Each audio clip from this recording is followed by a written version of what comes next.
Alors vous avez écrit avec Nonce Paolini et Bertrand Méheux une lettre à la ministre de la Culture. Vous lui demandez quoi exactement ?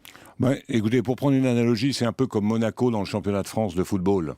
C'est-à-dire que quand vous avez un adversaire qui paie, ou un concurrent qui ne paye pas de taxes et pas de charges sociales, vous avez un problème. Nous demandons simplement d'avoir un niveau d'obligation et de taxes en télévision qui soit à peu près les mêmes que ceux qui opèrent en France sur des plateformes vidéo. Donc c'est pas contre Google et Netflix, c'est simplement une égalité, notamment en matière de taxes. Donc c'est une façon de demander une baisse des taxes et des charges en France, parce qu'on ne va pas contraindre Google, on voit que c'est très compliqué à venir payer des impôts en France. C'est une façon de demander une absence de hausse. Je rappelle qu'entre 2008 et 2013, par exemple, un groupe comme le groupe M6, nous avons payé l'année dernière 160 millions d'euros de taxes, c'est-à-dire 50 millions d'euros de plus qu'en 2008.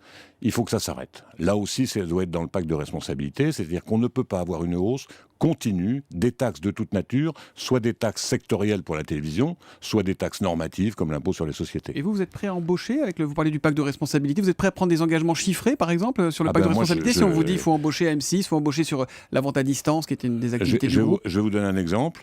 Si le CSA nous donne une autorisation de créer une chaîne de téléachat en France, en Grande-Bretagne, en Allemagne, c'est très développé.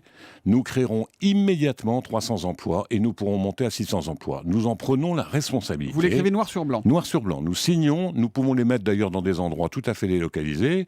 300 emplois qui pourront monter à 600, c'est plus que Petroplus.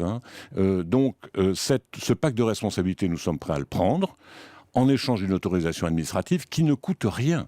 Qui ne coûte rien. Cette chaîne, vous la voulez sur la TNT gratuite ? Sur la TNT gratuite, on pourra acheter des objets, des services sur la TNT gratuite. C'est très développé, c'est 1,2 milliard en Grande-Bretagne et en Allemagne, c'est 250 millions en France. Il y a une réserve, là, un gisement d'emploi. Nous l'avons dit au pouvoir public, ça dépend du CSA.